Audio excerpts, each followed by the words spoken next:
ఇది వాటర్. ఇది ఏం చెప్పారు సారు? మన బాడీకి కావాల్సిన విటమిన్స్ మినరల్స్ అన్ని అందుతాయంటే చాలా ఆరోగ్యంగా ఉంటాము అని చెప్పారు.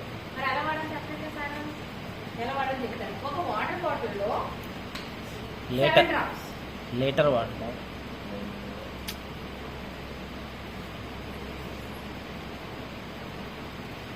7 చుక్కలు వేసుకుని మనం తాగితే మన బాడీకి ఎంత ఎనర్జీ వచ్చింది చూసారు కదా. ఇందులో సప్లిమెంట్స్ ఉంటాయి, ఆరోగ్యం చాలా మంచిగా ఉందని అరుణ మేడం చెప్పారా? ఇవన్నీ ఏంటంటే ఫుడ్ సప్లిమెంట్స్. సీబక్తాన్ అంటే మన బాడీకి కావలసిన 190 విటమిన్స్ మినరల్స్ అందుతాయి. హిమాలయ ఫ్రూట్. దీన్ని ఏమంటారంటే హిమాలయ ఫ్రూట్ అంటారు. ఫ్రూట్ తింటే మంచిదా చెడ్డదా? మంచిదే కదా.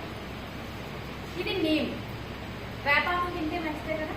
పూర్వం యాపిల్తో మొహం కట్టుకున్న వాళ్ళందరికీ షుగర్ లేదు. ఇప్పుడు రకరకాల పేస్టులు వాడడం వల్ల షుగర్ ప్రతి చిన్నపిల్లలు కూడా వచ్చేస్తుంది. ఇది నీమ్ క్యాప్సిల్. ఇది ఆమ్లా. పెద్ద ఉసిరికాయ తింటే మంచిదేనండి. పెద్ద ఉసిరికాయ తింటేనంట రోగాలు ఏమీ రావట. నానబెట్టుకుని అది ఊరబెట్టుకుని అది తినేవారు కదా. ఇప్పుడు పిల్లలకి ఉసిరికాయ అంటే కూడా తెలియదు. ఇది పెద్ద ఉసిరికాయతో తయారైంది. ఇది శతావరి. పూర్వం ఒక వనమూలిగా వాడేవారు. పిల్లలు పుట్టకపోతే అది విన్నారమ్మా మీరు? పెద్దవాళ్ళు. ఇప్పుడు చూడండి, పూర్వం 10 మంది పిల్లలు పుట్టినా కూడా ఎవరికి గర్భసంచి ప్రాబ్లం ఉంది కాదు. ఇప్పుడు ప్రెగ్నెన్సీ అయిన దగ్గర నుంచి ప్రాబ్లమ్సే. ఇదేం చేస్తుందంటే గర్భసంచికి సంబంధించి 100 రకాల రోగాలని తగ్గిస్తుంది. ఎటువంటి ప్రాబ్లం ఉన్నా, పిల్లలు పుట్టకపోయినా, స్నానాలు రాకపోయినా, స్నానాలు నొప్పి వచ్చినా, సరిగ్గా అవ్వకపోయినా, ఎటువంటి ప్రాబ్లం ఉన్నా కూడా మనకి శతావరి చాలా బాగా ఉపయోగపడుతుంది. ఇది ఐ సపోర్ట్. కొంతమందికి టీవీ చూస్తుంటే కళ్ళు దురద రావడం, లేకపోతే కళ్ళని నీళ్ళు రావడం, కంట్లో విసుగు పడినట్టు మెరగడం. ఇది ఏంటంటే బంతి పువ్వుతో తయారు చేసింది. ఉన్నాయండి అటువంటి ప్రాబ్లమ్స్ అంటూ ఉంటారు కదా. అటువంటి కళ్ళు డాక్టర్ దగ్గరికి అది తీసుకెళ్తా ఉంటారు కదా. దాని నుంచి తయారైన క్యాప్సూల్ కంటికి ఏ సమస్య వచ్చినా కూడా కాపాడుతుంది. ఇది క్రిల్ ఆయిల్. క్రిల్ ఆయిల్ అంటే సముద్రం అడుగులు పెరిగే ఒక రొయ్యి నుంచి తీస్తారు. కొంతమందికి బ్రెయిన్ లో క్లాట్స్ పడుతున్నాయి. క్లాట్స్ పడడం వల్ల హై బీపీ ఎక్కువైపోవడం వల్ల కాళ్ళు చెయ్యి అది పడిపోయి లాగేస్తుంది అంటారు కదా. అటువంటి ప్రాబ్లం ఏమైనా ఉంటే కనుక ఇప్పుడు ఈ ప్రాబ్లమ్స్ అన్ని నాకేమీ లేవు. రొయ్యి తినచ్చా లేదా? మరి యాపాకు తినచ్చా లేదా? మరి ఫ్రూట్ ఇది హిమాలయంలో పెరిగే ఒక ఫ్రూట్ తినచ్చా లేదా? ఇది ఉసిరికాయ తినచ్చు కదా. ఇది బంతిపూతో సంబంధించి. ఇది ఒక వనమూలిక తినచ్చు కదా. ఇవన్నీ ఏంటంటే మందులు కాదు, ఫుడ్. మనం తినే ఆహారం. పూర్వం ఏం చేసేవారంటే అసలు ఆహారమే మందులు అయ్యాయి. ఇప్పుడు మందులే ఆహారం.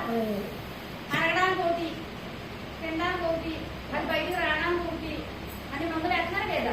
ప్రతి ఒక్కరూ ఇంగ్లీష్ డబ్బాలు పెట్టుకుని ఇంగ్లీష్ మందులు వేసుకుంటున్నారు. అవన్నీ వాడడం వల్ల కిడ్నీ పాడైపోతే జాగ్రత్త మళ్ళీ అదే చెప్తారు పిచ్చిమోళ్ళు. ఇవన్నీ నాకేమీ ప్రాబ్లమ్స్ లేవు. ఎందుకంటే ఇవన్నీ ఫ్రూట్స్ తినచ్చుగా. ఎన్ని రకాలు? 7 రకాల ఫ్రూట్స్ వస్తాయి. తినచ్చు కదా. తినకూడదా? తినచ్చు. ఓకే అండి.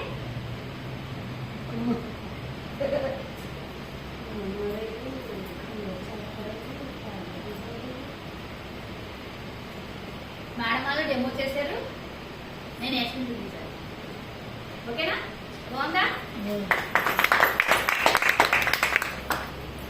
ఓకే. నా పేరు పద్మావతి. నేను టైపింగ్ చేస్తూ ఉండేదాన్ని.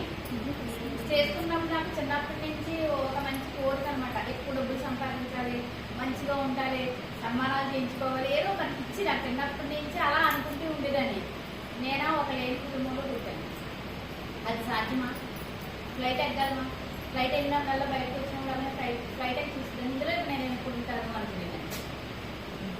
అంత గోల్ పెట్టుకుని ఏదన్నా చెయ్యాలి అని తపనతో ఉన్నప్పుడు నాకు వెస్టేజ్ పరిచయం అవ్వాలంటే ఏదో కోసం వెతుకుతున్నాను కదా. వెతికే క్రమంలో నాకు వెస్టేజ్ దొరికితే వెంటనే వెళ్ళాను. వెతికి ఇందులో కొనుక్కోవాలన్నారు. అందులో రేట్ చూస్తే చాలా ఎక్కువ. ఎంత రేట్ మనం కొనుక్కోగలమా? ఓ రేట్ కదా.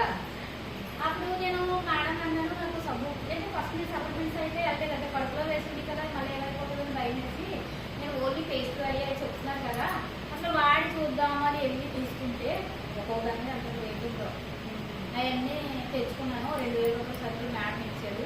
ఇంటికి తెచ్చిన తర్వాత మా ఆయన డ్రైవర్ మీద పెట్టాను, ఇలా చూసి ఎంత రేట్ ఎందుకు, వాళ్ళు అమ్ముకున్న వాళ్ళు అలాగే చెప్తారు, అటుకెళ్ళి ఇచ్చే అన్నాడు.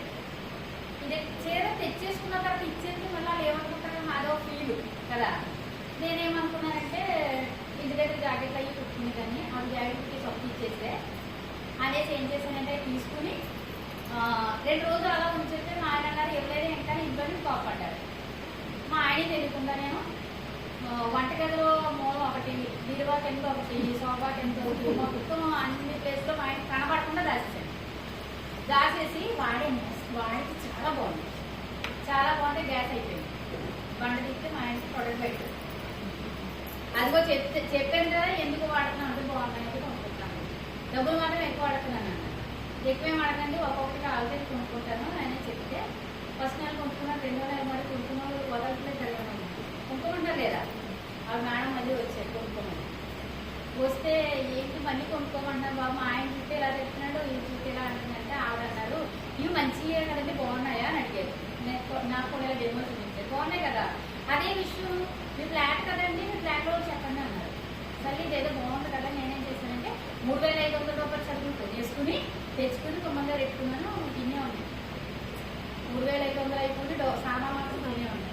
ఇంకా చూసుకో కొంతసేపు ఒక గంట సేపు ఇలా అట్టుకున్నాక ఏళ్ళలేక కట్టలేక మంటలేక కూర్చుని ఏం చేశాను, సరే అలాగే మేడం చెప్పమన్నారు కదా అని అవి అట్టుకుని మరి ఫ్లాట్ ఈ ఫ్లాట్ వాళ్ళకి ఆ ఫ్లాట్ వాళ్ళకి మొత్తం చూపిస్తే తల ఊరికి తీసుకుంటే 2000 వచ్చేస్తుంది.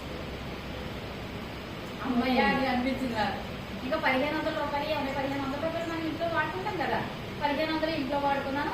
అలాగే 4 నెలలు కొనుక్కోండి మీకు ఈ సామాన్లు వస్తాయి అన్నారు మేడం. సరే నేను ఏం చేశానంటే 4 నెలలు లైన్గా కొనుక్కున్నాను. ఫస్ట్ మేడం పోలీస్ ఇచ్చారు, సెకండ్ నేను అమ్మేశాను, తర్వాత మళ్ళీ అన్నట్టు కడిగి ఉంచుతాను, ఇంకా అలా అయిపోతే ముందుగా కావాలని మొత్తం మీద 4 నెలలు కొనుక్కున్నాను. నాకు డిసెంబర్ 25వ తారీఖున 2500 రూపాయల సరుకులు తీరు. 2500 సరుకులు తీరు వస్తే నాకు ఇంగ్లీష్ చదవడం రాదు.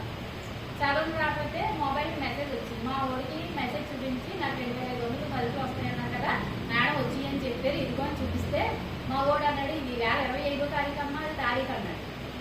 మళ్ళీ నేను చర్చికి వెళ్ళి వచ్చి మళ్ళీ నేను గొలిసేస్తున్నమాట 2500 వస్తాయన్నమాట ఏది అనుకుని మళ్ళీ మేడం దగ్గరికి వెళ్ళి మేడం వస్తానే వచ్చింది మేడం ఇదే అన్నారు.